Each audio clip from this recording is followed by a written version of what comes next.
Juan capítulo 6, versículo 47.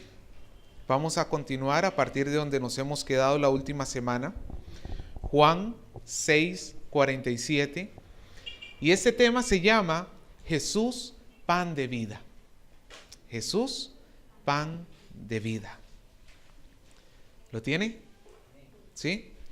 Vamos a leerlo. Dice: de cierto os digo, el que cree en mí tiene vida eterna.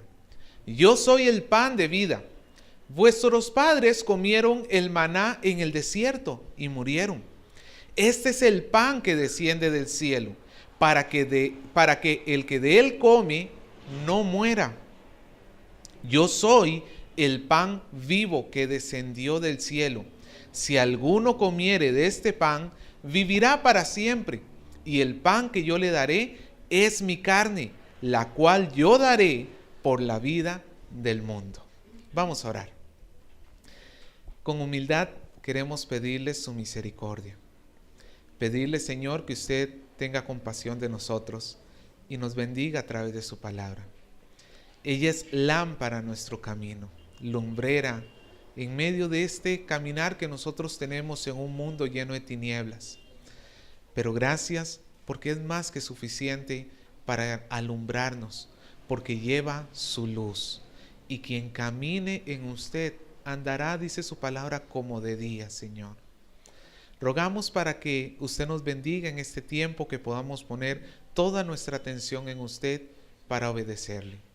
Llévenos hacia la fe verdadera, hacia la fe que es práctica, que no solamente se queda en nuestra cabeza, sino que afecta nuestra voluntad, nuestras emociones, Señor.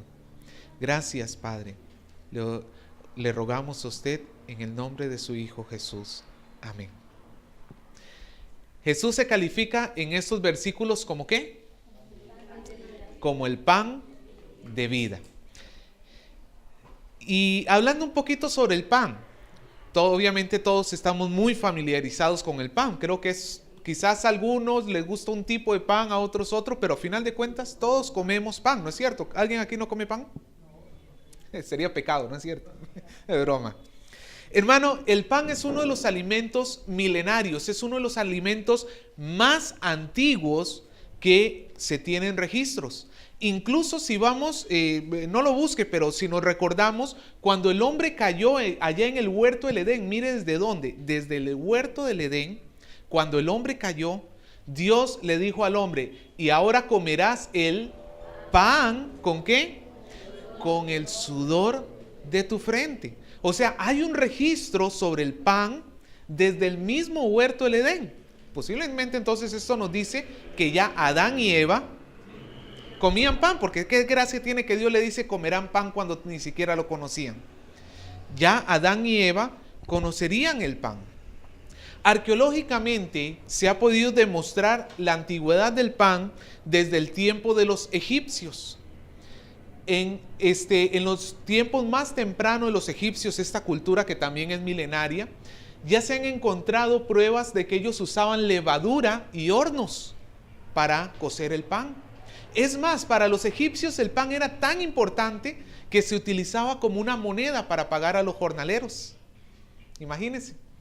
O sea, algunos tenían fábrica de monedas en su casa. Llegaba el trabajador cansado de todo el día, ¿y con qué le pagaban? Con pan.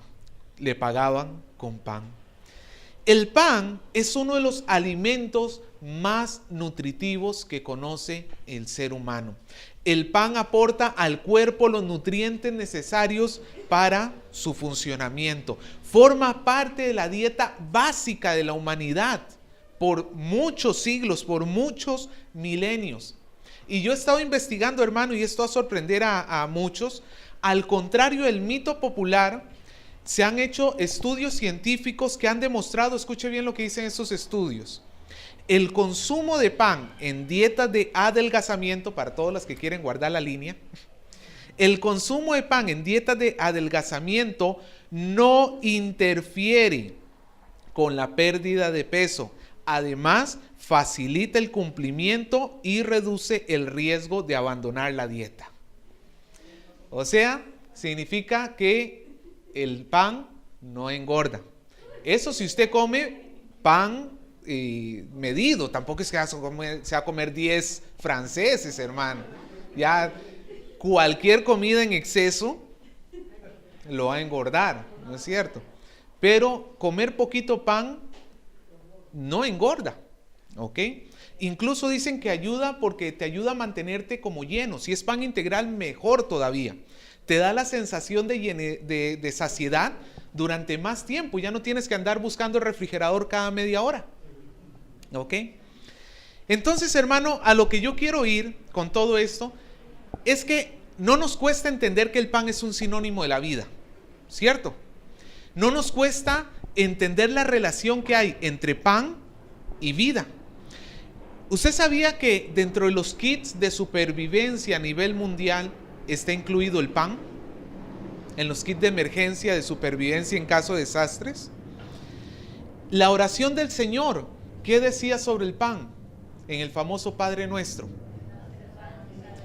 Danos hoy el pan de cada día. Ese pan viene reemplazando a todo tipo de comida que necesitamos. No solamente que Dios nos va a dar pan, así en el sentido literal de la palabra. Pero lo que viene diciendo el Señor Jesús es que nos dé el Señor el sustento. Entonces el pan está asociado con el sustento, con la vida. Y se acuerda que hubo un profeta que anunció una sequía enviada por Dios, el profeta Elías. ¿Y qué le llevó el cuervo para que comiera?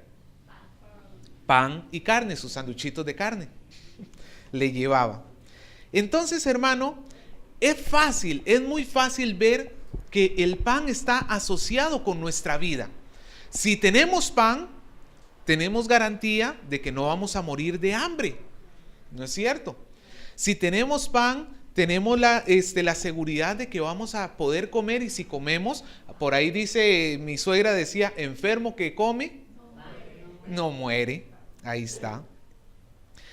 Y lo interesante es que Jesús utilizó este recurso del pan para dar una enseñanza a la multitud. Recordemos que estaba hablándole a aquella multitud incrédula que ya venimos hablando por varias semanas. ¿Y cuál era la enseñanza? Sobre la necesidad que tiene el hombre. El hombre necesita a Jesús con la misma urgencia o más de lo que nuestros cuerpos necesitan el pan para vivir. El pan sostiene nuestra vida natural y Jesús sostiene nuestra vida espiritual. Es tan necesario ir a Jesús como es tan necesario que comamos todos los días. Pero hay hermanos que se pegan unos ayunos espirituales, que no comen, no leen, no oran, no buscan, que por eso andan después con el espíritu todo raquítico. Entonces lo que tenemos en estos versículos es una enseñanza sobre la vida espiritual que nos da Jesús. Y esta enseñanza yo la he dividido en 3 puntos. Ok, quiero dárselos para aquellos que anotan. El primer punto es que la vida espiritual o la vida eterna viene por la fe. En primer lugar, por la fe. En segundo lugar, que la vida eterna viene por Cristo. Y en tercer lugar, que la vida eterna viene por la cruz. Son 3. La fe, por Cristo y por la cruz. Por la fe, por Cristo y por la cruz. Son esas 3 cosas que vamos a estar viendo hoy relacionados con la vida eterna. Con esa vida que el Señor nos vino a dar. ¿Ok? Así que vamos a comenzar por la fe. La vida eterna viene por la fe. Versículo 47. Dice, de cierto les digo, el que cree en mí tiene vida eterna. Vea cómo comienza Jesús, con esta forma que ya hemos leído en otros versículos, pero no me he podido detenerme a detallar, que es ese famoso de cierto les digo. La palabra que utiliza Jesús en griego para decir desierto es una palabra muy común para nosotros, que entendemos. ¿Sabe cuál es? La palabra amén. ¿Usted sabía que amén no es en español? es una transliteración de la palabra griega, así se dice, amén. Aquí Jesús está diciendo, amén, amén, les digo, de cierto les digo. ¿Y qué es amén? Para muchos amén es como el sí cristiano. ¿Cuántos quieren ir a tal lugar? Dicen en una iglesia. Y para no responder sí y sonar más espiritual, entonces algunos responden amén. Y nosotros hemos reemplazado el sí por el amén. Pero no es así. El amén no simplemente significa un sí. El amén es una expresión que indica mucha solemnidad, que lo que se está diciendo con absoluta certeza, que no hay lugar a dudas, que lo que se está diciendo es y será por siempre. Eso es lo que significa amén. Nosotros no le tenemos que andar diciendo amén a todas las cosas, hermano. Deberíamos tener un poco más de cuidado de decir eso en el sentido de que significa una palabra muy profunda, más allá de un sí. ¿Me dejo entender? Amén. Entonces lo que Jesús quiere decir es que lo que va a decir es absolutamente cierto. No hay lugar a dudas, no hay lugar a discusiones. Es algo que el Señor nos está diciendo. Y es algo que es tan válido como el día que lo dijo, como hoy y como por siempre. ¿Ok? Eso es lo que quiere decir ese amén. ¿Y cuál es la expresión que Jesús estaba diciendo? El que cree en mí, o sea, Él les dice, yo les aseguro, les digo de la forma más solemne, más seria, escuchen con atención. Esto es profundo y es verdadero. Todo aquel que cree en mí tiene vida eterna. Jesús no estaba abriendo un debate sobre él. Jesús no estaba planteando sugerencias. Jesús no estaba diciendo, bueno, como que puede, como que no puede. No, Jesús estaba dando una declaración absoluta y eterna. El que viene a mí tiene vida eterna. El que cree en mí tiene vida eterna. Esta frase nos dice una cosa. Bueno, nos dice varias cosas, pero una de las cosas que inmediatamente podemos entender es que hay una vida eterna.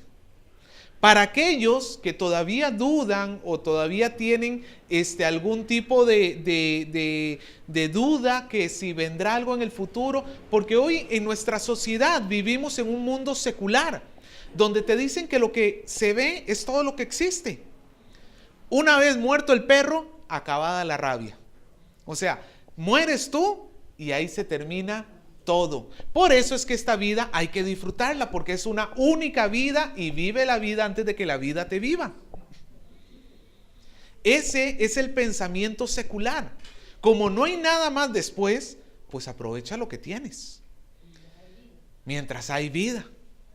Pero lo que Jesús nos dice, Jesús nos dice que las cosas se acaban aquí. Él dice que hay una vida eterna. Eterna. Cada cultura a lo largo de la historia ha tenido eso en su conciencia. Ha sabido que con esta vida no se terminan las cosas. Ya en algún otro momento lo habíamos mencionado. Cómo los egipcios hacían sus diagramas, sus libros para poder viajar de este mundo al otro mundo. Cómo cada cultura ha pensado que hay algo después. Pues el Señor Jesús nos viene a decir, sí hay algo después. Solamente que las culturas, a la forma de cómo llegar a la vida eterna, a sus intentos por llegar a la vida eterna, han inventado sus propios caminos. Esos caminos se llaman religiones. Pero lo que nos viene a marcar Jesús es la única forma de poder llegar a la vida eterna. ¿Hay una vida eterna después de esta? Sí. Amén. A eso le podemos decir amén. Eso es algo absolutamente cierto. Como que el mismo Jesús nos lo está diciendo. Y Jesús ya ha dicho que cuando sea el tiempo, Él va a resucitar. ¿A quiénes? A buenos y malos. Va a resucitar a todos los seres humanos, creyentes e incrédulos. ¿Para qué los va a resucitar? Para el juicio final, donde Dios va a pagar a cada uno conforme a sus obras. Los que hicieron lo bueno, diría Pablo, para resurrección de vida, y los que hicieron lo malo, para resurrección de muerte. Hablando en términos generales, la humanidad por sí sola, ¿cómo son las obras de la humanidad? ¿Buenas o malas?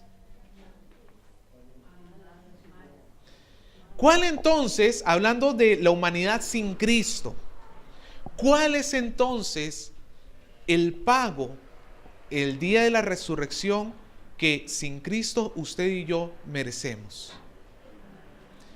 La palabra de Dios dice, la paga del pecado es muerte. Entonces, hermano, aquí tenemos una disyuntiva con las palabras de Jesús. Jesús está hablando de vida eterna, pero está hablando de vida eterna a hombres y mujeres como usted y como yo, que por naturaleza somos inclinados al pecado y que por tanto la paga que usted y yo merecemos se llama muerte.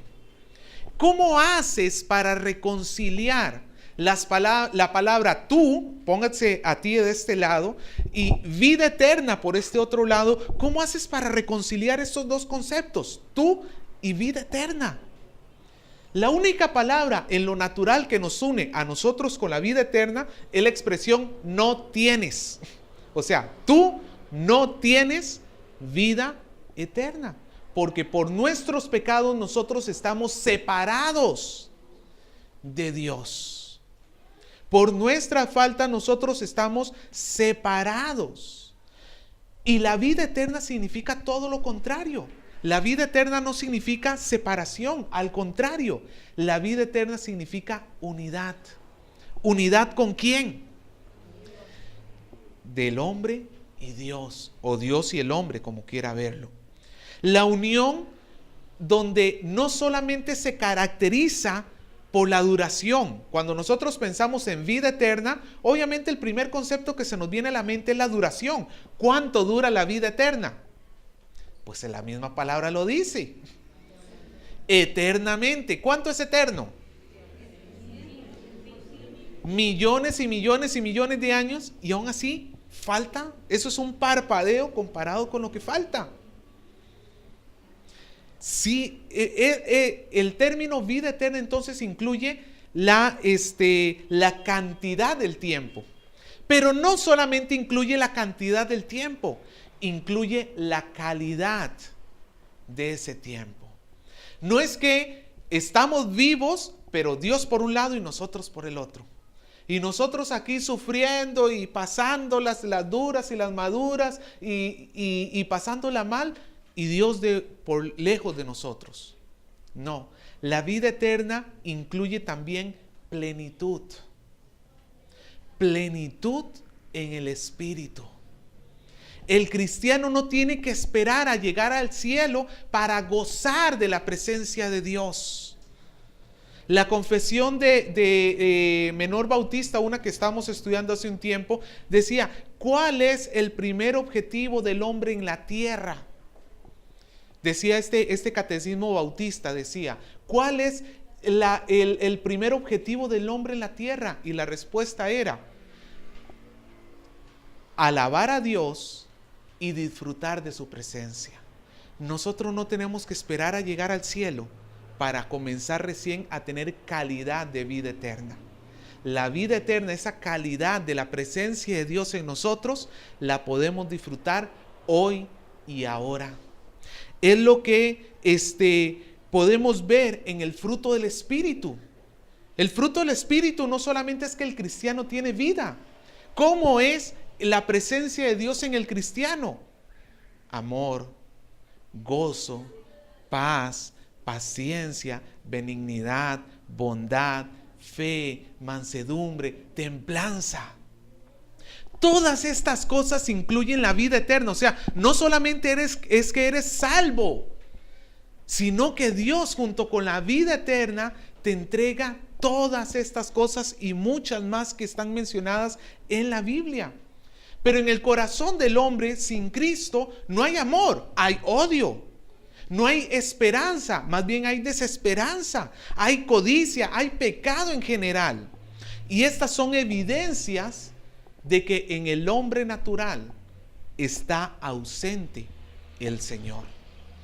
El hombre natural no tiene vida eterna. Si la palabra de Jesús, Él dice, el que cree en mí, tiene vida eterna. Entonces el incrédulo, ¿qué podemos decir por asociación, por contraparte? ¿Cuál sería la palabra de Jesús? Si el que cree en Él tiene vida eterna, el que no cree en Él, pues está en una condición de muerte eterna. ¿Qué es lo que llega a cambiar la condición del hombre entonces? ¿Cómo es que el hombre pasa de muerte a vida? ¿Cómo es que el hombre pasa de estar en una condición separada de Dios a estar cerca de Dios? Jesús dice, el que cree en mí. El que cree. La fe. La vida eterna es por la fe. Es el primer punto que estábamos tocando, ¿cierto? Ahora, ¿qué es creer? Esta semana les quiero comentar algo. Esta semana me subí en una combi, andaba haciendo unos trámites en el centro de Lima y venía bajando en una combi y se sentó un chico a mi costado. Yo iba en el asiento adelante y se sentó un chico a mi costado y yo andaba leyendo un libro, ¿no es cierto?, de predicación. Y el chico me vuelve a ver el libro y me dice, ese libro es de la iglesia, ¿no? Sí, le digo. Y ahí justo me empezó el tema para poder comenzar a hablar con él. Y entonces el chico me decía, no, sí, yo iba a una iglesia muy conocida acá en Lima. Yo iba a una iglesia, pero he dejado de ir hace tiempo porque usted sabe, la carne, cómo nos llama y nos cuesta. Y así me iba diciendo, ¿no es cierto? Pero en el transcurso que yo iba hablando con él, este chico me recitaba versículos bíblicos así, al dedillo. Yo aseguro que ese chico, por lo menos en la iglesia en que estaba, debió haber liderado un grupo, me imagino.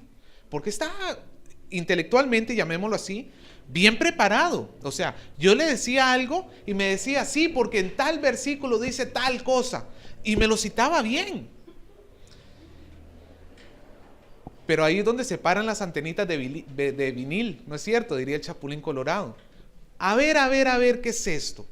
Un joven que conoce y reconoce versículos bíblicos, pero no los está viviendo, porque él mismo me lo ha dicho, está alejado completamente del Señor. ¿Qué pasó entonces? ¿Qué pasó con su fe? ¿Sabe cuál es el problema? Que este joven tenía una fe meramente intelectual. Él lo tenía todo aquí en la azotea, pero no le bajaba al corazón. No le llegaba al corazón. No creía a final de cuentas. Él lo que tenía era meramente un saber. Pero ese saber nunca lo llevó a una acción. Lo que Juan, el apóstol, nos quiere decir acá cuando Jesús dice, el que cree en mí, no significa meramente que tú creas, o que tú sepas, o que tú digas, sí, yo conozco a Jesús. Esa no es la fe que Juan nos indica que debemos tener. La fe es una acción que debe llevar al creyente a ya no centrarse en sí mismo, sino centrarse en Cristo. Como diría Pablo, ya no vivo yo. Complételo usted. Mas Cristo vive en mí. Si tú tienes la verdadera fe bíblica, eso es lo que pasa. Ya no vives tú tu vida a como tú pensabas. Ya no vives tú tu vida a como te da la gana. Ya no vives tú tu vida a como tú crees que es lo correcto. Ahora lo vives a través de la fe en el Hijo de Dios, el cual me amó y se dio a sí mismo por mí, diría Pablo. Ese creer es el que estamos buscando aquí.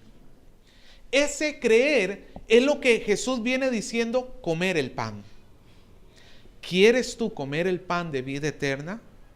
Es esto lo que tienes que hacer, es creer. ¿Ok? Creer y comer el pan es la misma figura en este texto. Es más, ilustra muy bien la figura. ¿Qué pasa con el pan que uno come?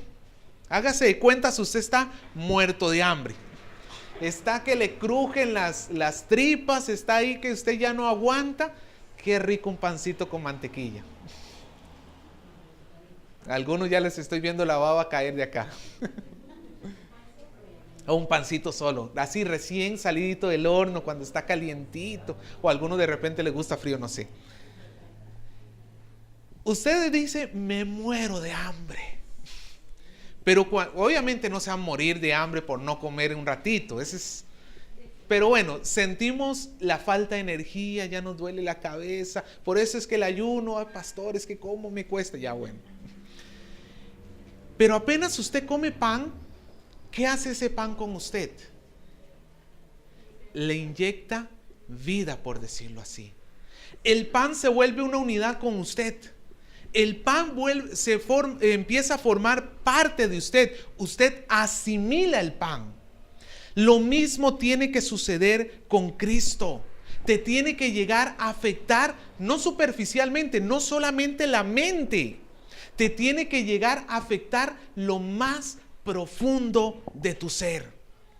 El que come el pan de vida no es una persona que simplemente conoce algo de Cristo. Es una persona que lleva a Cristo en lo profundo de su ser. Sus acciones están guiadas por la palabra de Dios. Sus pensamientos están guiados por la palabra de Dios. Sus palabras están guiadas por la palabra de Dios. Es cierto, estamos en un proceso de perfeccionamiento, pero ahí vamos caminando. Ahí vamos mejorando. Entonces, para Juan, creer es sinónimo de hacer. Es una fe que te lleva a hacer, a cumplir, a obedecer. Jesús dijo, si me amáis, guardad mis mandamientos. Es una creencia que nos lleva a la acción. Si no, sería como tener el pan en la alacena, pero nunca comérselo. ¿Sirve de algo tener hambre y tener pan guardado? No voy a morir de hambre porque ahí tengo el pan. No, te vas a morir de hambre si no agarras el pan y te lo comes. Muchos cristianos así están en su vida. No voy a morir de hambre porque ahí está Cristo. No voy a morir de hambre porque ahí está la iglesia. No voy a morir de hambre porque... Pero nunca van y lo toman y hacen que forme parte de su ser. Van a terminar como el rey Agripa. ¿Se acuerda cuando Pablo habló con el rey Agripa? Y el rey Agripa le dijo, por poquito me persuades para que yo me haga cristiano. O sea, estuve a un pelo de creer. Y muchos cristianos, o los que se llaman cristianos hoy, que no creen en realidad, en el infierno se van a decir, por poquito me convertí. Tuve el pan en la mano y no me lo comí. Hermano, Dios dice que nosotros tenemos que comer. Es una fe que lleva a la acción. Quiero leerles un pensamiento de Juan Calvino que está en el libro La vida de oro del verdadero cristiano, que es el que algunos han pedido a mi esposa y se les va a estar entregando. Escuche bien lo que Calvino dice. Él dice, al oír cualquier mención de nuestra unión mística con Cristo, deberíamos recordar que el único medio para lograrla es la santidad. O sea, quien está unido con Cristo está caminando en santidad. La santidad no es un mérito por el cual podamos obtener la comunión con Cristo. O sea, no es que yo soy santo para después estar en comunión con Cristo. No, dice Calvino, y eso es lógico. Sino que es un don de Cristo, es un regalo de Cristo. Primero estamos en comunión y los que están en comunión caminan en santidad. Dice, es un don de Cristo el cual nos capacita para estar unidos a Él y seguirle. En otras palabras, ¿quieres saber tú que has comido de verdad el pan de vida? Una vida de santidad. Estás procurando tener una vida de santidad. Si tú no estás luchando contra el pecado todos los días, no estás tratando de renovar tu mente a través de la palabra de Dios todos los días, si no tienes un hambre por el Señor todos los días, déjame decirte, no has comido el pan espiritual, por más que estés metido en una iglesia.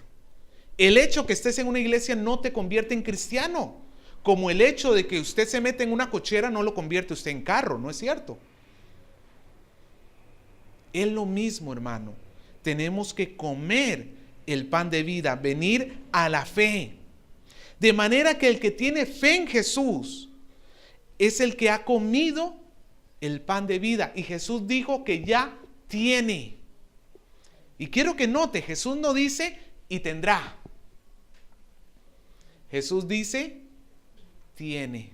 ¿Sabe lo que involucra ese tiene? Hoy. Ya, aquí, hoy. Significa que, hermano, nosotros ya tenemos todo lo necesario para gozar de la comunión, gozar de la plenitud de la presencia del Señor. Ya tú, si has comido el pan de vida, ya tú tienes todo lo necesario para comenzar a tener el fruto del Espíritu. Ya tienes el poder del Señor. Antes de comer el pan no podías tener el fruto del Espíritu porque no había poder en ti. Pero ahora que has comido el pan, ahora sí tienes el poder de Dios para poder tener el fruto del Espíritu.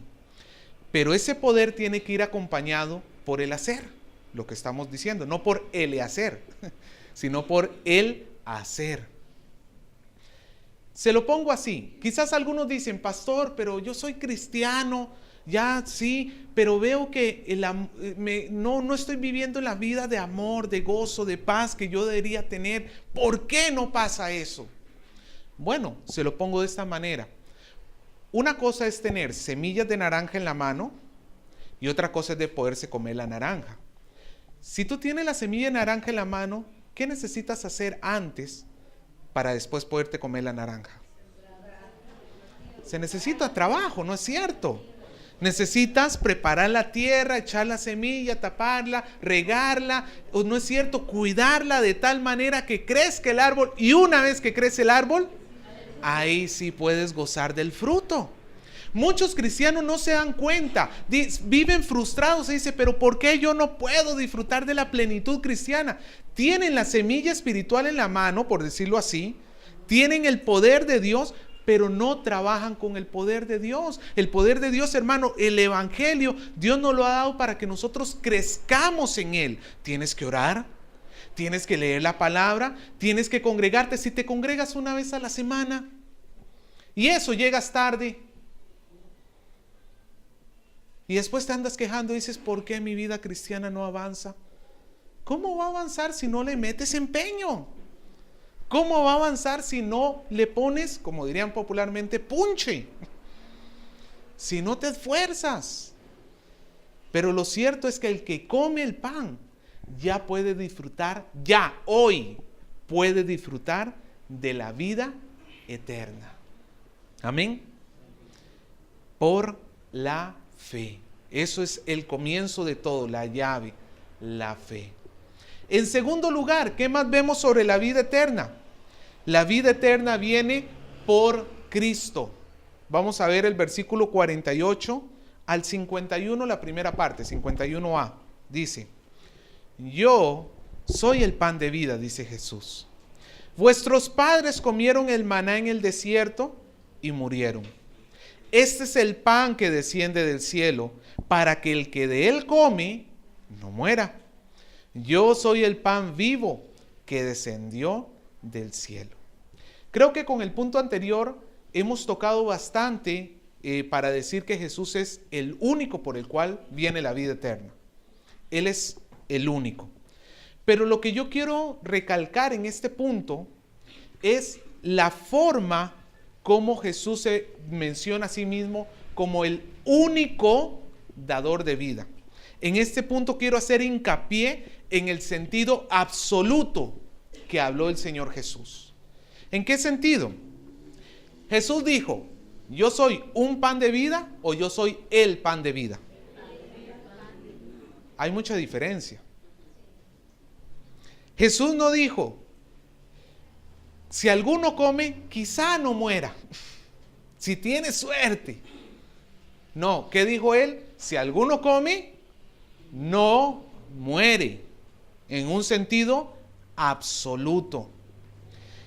Jesús dijo, yo soy el pan que vive. No dijo yo soy un pan más de los muchos que existen. Las expresiones de Jesús son absolutas. Diga conmigo, absolutas. Esto, hermano, choca con el pensamiento de esta época. Vivimos en una época posmoderna y el posmodernismo está basado en la idea, no existe verdades absolutas. Todo es relativo. Toda verdad es aceptada. ¿Tú quieres pensar así? Está bien, piensa, ese es tu pensamiento. Yo también tengo derecho a pensar de esta manera. Y entonces se eliminan todas las verdades absolutas y todo es válido. Todo es permitido. Todo se puede hacer. Porque quizá para ti no es válido, pero para mí sí. Y entre tanto que yo lo valide, pues entonces funciona el asunto. No es así. Hoy vivimos en épocas donde hay diferentes panes de vida, pudiéramos decirlo así. Para el católico, María es su pan de vida. Adquiere la redención a través de la corredentora, que es María. Entonces, para el católico no hay un solo pan de vida. Para el mormón, adquieren la vida, el pan de vida para ellos es José Smith, su fundador, con el librito del Mormón. Para los carismáticos, su pan de vida son sus nuevos apóstoles. Estos hombres que se autotitulan apóstoles y salen diciendo, yo soy apóstol del Espíritu, porque los de Jesús fueron en el Nuevo Testamento ahí, pero ahora yo soy apóstol del Espíritu. Y todo lo que diga este apóstol, pues su gente lo recibe como si fuera el pan de vida. Para los judíos a los cuales Jesús les estaba hablando, el pan de vida para ellos era el maná. Dios nos dio maná del cielo. Ellos se sentían muy seguros de la vida eterna. ¿Por qué? Porque Dios les había dado maná del cielo. Para muchos aquí, su pan de vida se llama religiosidad. Se sienten tranquilos y seguros. Y se sienten completamente seguros que un día van a ir al cielo porque son bien religiosos, porque cumplen las cosas. Pero hermano, la religiosidad es un falso pan de vida. Vea que Jesús no se añade a la lista de otros panes de vida. Jesús no dice, yo soy un pan. Jesús dice, yo soy el pan. Significa que toda esa lista y cualquier otra lista de panes de vida queda destruida, queda desautorizada. Ninguno de estos ni ningún otro es dador de vida. Solo Cristo es el pan de vida. En la Reforma se planteó el pensamiento solo por Cristo, que nosotros lo ponemos en la pantalla, está en nuestro eslogan, por decirlo así, en lo que se pone en la pantalla. Solo por Cristo. Solo Cristo es el único capaz de inyectar vida en el hombre. Cualquier otro pan le va a suceder lo que le pasó a los antepasados judíos. En el versículo 49, Jesús les dice, vuestros padres comieron el maná en el desierto. ¿Y qué pasó con ellos? Todo aquel que esté comiendo un pan donde el cual está apoyando su vida eterna, que no sea Cristo, ¿cuál es el futuro de esa persona? Vuestros padres comieron el maná en el desierto y murieron. Pero Jesús dice en el 50, este es el pan que desciende del cielo, para que el que de él come no muera. Todos y cada uno de los que comen de otro tipo de pan terminan muriendo. Ahora, muerte, acá no estamos hablando de un sentido literal, porque ciertamente aún los cristianos vamos a llegar algún día a morir físicamente. Sí, la verdad que sí. ¿O está vivo el apóstol Pablo hasta el día de hoy? No, ya se murió hace mucho tiempo. Pero aún así, la muerte física en el cristiano no es igual que la muerte física en los demás, porque un día Jesús nos va a resucitar y nos va a dar un cuerpo glorificado, un cuerpo nuevo, un cuerpo que ya no se va a envejecer, para todos los que les gusta así mantenerse joven. Un cuerpo que ya no se va a envejecer, que ya no va a estar corrompido por el pecado. Es un cuerpo nuevo. Hasta la muerte física en Cristo es diferente. Pero acá no estamos hablando de muerte física, porque ciertamente, como repetimos, los cristianos vamos a llegar a pasar por ese proceso de la muerte. No hay que temerle a la muerte, hermano. ¿Usted sabía eso? Pero la verdad que algunas veces da mello. No hay que temerle a la muerte, porque nosotros sabemos a dónde vamos.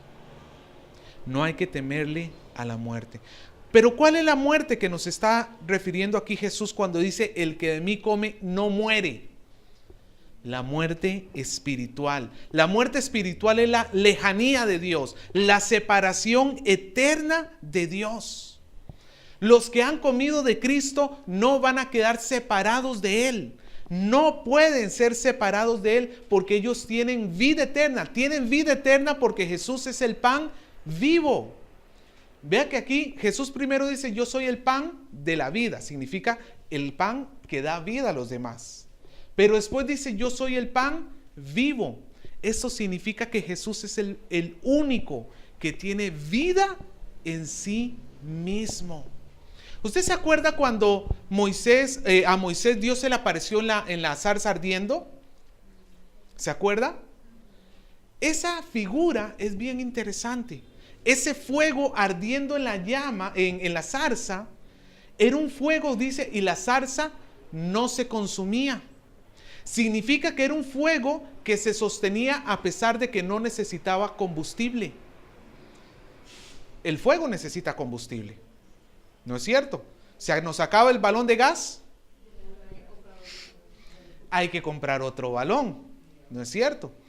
El fuego de tu cocina necesita el gas, que es el combustible. Fuera gas, fuera fuego. Pues la figura de la zarza ardiendo era un fuego que no necesitaba combustible. La zarza no se consumía, mostrando así Dios su carácter. Él no necesita que nada le dé vida a Él. Al contrario, Él da vida a todas las cosas. Por eso Jesús dice, yo soy el pan vivo. Nosotros decimos, pero mi mamá me dio la vida. No. O sea, sí, no. Sí, en el sentido normal, natural, nací a través de mi mamá, pero la vida mía no me la dio mi mamá, ni mi papá. Me la dio Dios. ¿Cierto? Entonces, hermano, cuando Jesús dice, yo soy el pan vivo, está refiriéndose a eso. Solo en Él está la vida. ¿Tú respiras? Haz conmigo así. No es un ejercicio de yoga por aquello. Es para asegurarme que esté respirando. ¿Su vida sabe de quién viene? A como tu vida natural viene de Dios, tu vida espiritual solamente puede venir también de Dios. Si no es a través de Jesús, no tienes vida espiritual. Vamos al tercer punto. La vida eterna viene por la cruz. Versículo 51. Vea lo que dice, 51, la segunda parte. Dice, y el pan que yo daré es mi carne, la cual yo daré por la vida del mundo. Vean lo que dice Jesús, el pan que yo daré, ¿qué es? Es mi carne. ¿Qué es lo que quiere decir esto? Cuando Jesús dice, mi pan es mi carne, esa expresión mi carne, es una forma de hablar de su humanidad, de su cuerpo, de su vida. Jesús está diciendo que lo que Él va a dar para formar vida en nosotros o para darnos vida a nosotros, ¿qué era? Entregando su cuerpo, entregándose a sí mismo. ¿Tú te has puesto a preguntar cuánto cuesta el pan de vida? Si tú te has llegado a preguntar, pues este pan, ¿qué precio tiene? La respuesta es el costo de la vida del mismo Hijo de Dios. El mismo Hijo de Dios, la vida eterna, eso es lo que cuesta. Por eso es que la vida eterna está lejos del alcance de todos nosotros por nuestra propia cuenta. ¿Cuál de nosotros podía pagar un precio tan alto? ¿Cuál de nosotros podía hacer algo tan siquiera como para abonar a esa cuenta? Tenía que ser la misma vida del Hijo de Dios. Y Jesús entonces aquí lo que está haciendo es prediciendo su muerte. Aquí estamos, cuando le empezamos a leer el capítulo 6 decía que la Pascua estaba cerca. Y de esa Pascua que estaba cerca, un año después, Jesús estaría colgado en una cruz. Aquí Jesús está, hermano, a un año de su muerte y está prediciendo lo que le va a suceder. Él dice, este pan para que llegue a ustedes será a través de mi carne. Usted se acuerda que cuando comenzamos a leer el capítulo 6, cuando hablamos de la multiplicación de los panes y peces, el pan se trozó. Todos los panes, dice que comenzaron a recoger trozos de pan. Todos los panes se empezaron a repartir trozados. Y aún Jesús en eso nos está hablando de lo que le iba a suceder a su cuerpo. Para que la multitud pudiera saciarse de pan, el pan tenía que romperse. Para que usted y yo tengamos vida eterna, el precio no era simplemente las palabras o la enseñanza de Jesús. El precio tenía que ser que el cuerpo de Jesús fuera quebrantado. A tal punto, como dice Isaías 53:2, dice, subirá cual renuevo delante de él, como raíz en tierra seca. No hay parecer en él, ni hermosura le veremos más sin atractivo para que le deseemos. Esto es lo que nos dice el profeta, que el cuerpo del Señor iba a ser desfigurado de tal manera, golpeado de tal manera, triturado de tal manera, que a simple vista no se vería como alguien que tú desearas, como alguien que tú quisieras. Y lo más increíble de todo es que Jesús está haciendo esta afirmación. Él dice, yo daré. Y lo dice en la Reina Valera, lo menciona incluso 2 veces. Yo daré este cuerpo para que ustedes tengan vida eterna.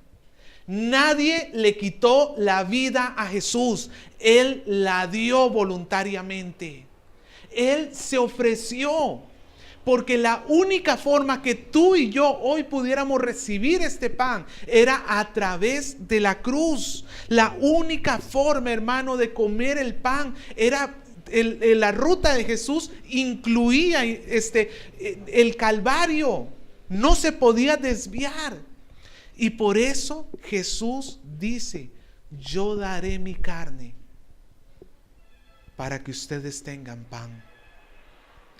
Hermano, no sé si esto le conmueve hasta lo último de su corazón. No sé si esto le hace a usted entender y reflexionar y decir, ¿cómo el Hijo del Hombre me amó? De tal manera amó Dios al mundo, que ha dado a su Hijo unigénito, para que todo aquel que crea en Él, que coma el pan, no se pierda, no se muera, no muera espiritualmente, sino que llegue a tener y tenga hoy vida eterna. Es a través de su sacrificio, hermano. Por eso es que es ilógico que Dios nos hiciera otra petición aparte de la que está en Romanos 12. Busque por favor Romanos 12. Y con esto llegamos a la conclusión. Vea lo que el sacrificio de Cristo en la cruz nos pide ahora que nosotros hagamos. Cristo se sacrificó, dio su vida para que tú puedas tener pan. Ahora los que quieran comer pan, cumplan con Romanos 12, 1 y 2. Vea lo que dice. Así que, hermanos, os ruego por las misericordias de Dios, por esa misericordia que Dios te tuvo, siendo tú pecador, Cristo murió por ti. Dice, te ruego por la misericordia de Dios que presentéis vuestros cuerpos en sacrificio vivo, santo, agradable a Dios, que es vuestro culto racional, la forma lógica con la cual tú tienes que rendir adoración a Dios. Ya no es presentando becerros o corderos en sacrificio, sino presentándote a ti mismo. Y esto no es un llamado a inmolación en masa. Esto no es un llamado para que nos sacrifiquemos nuestra vida natural en una cruz, sino para renunciar a nuestras pasiones, renunciar a nuestros deseos, renunciar a nuestra carne. Porque si Él ofreció su vida, lo lógico es que entonces yo, para comer el pan, ofrezco también la mía. Dice, no os conforméis a este siglo, sino transformaos por medio de la renovación de vuestro entendimiento, para que comprobéis cuál sea la buena voluntad de Dios, agradable y perfecta. ¿Quieres comer del pan del Señor? ¿Quieres comer tú del pan, hermano? Está ahí, está al alcance. Dios lo ha puesto a tu alcance. Dios lo ha puesto ahí. Solamente tú tienes que venir al Señor y comerlo, tomarlo, hacerlo tuyo, asimilarlo, vivir en Él, para Él, por Él. Humillarnos delante de Dios, rogar por el perdón de nuestros pecados. Y el Señor nos da vida y vida eterna. Una vida plena, en plenitud, hoy, como hasta el último de los días de nuestra vida. A tal manera que dice que es como la luz de la aurora, que va en aumento. Es como el amanecer y el mediodía. Cuando está nuestra vida, cuando nacimos en Cristo, es apenas como el amanecer, pero ahí no se acaba todo. Muchos cristianos se quedan en esa pequeña luz del amanecer. No, la vida cristiana tiene que ir creciendo y creciendo y creciendo hasta llegar al mediodía, hasta el día que el Señor venga por nosotros, hasta el día que Dios venga y nos dé un cuerpo nuevo, hasta el día que nuestra salvación se consume y vamos creciendo, porque Él es el pan de vida.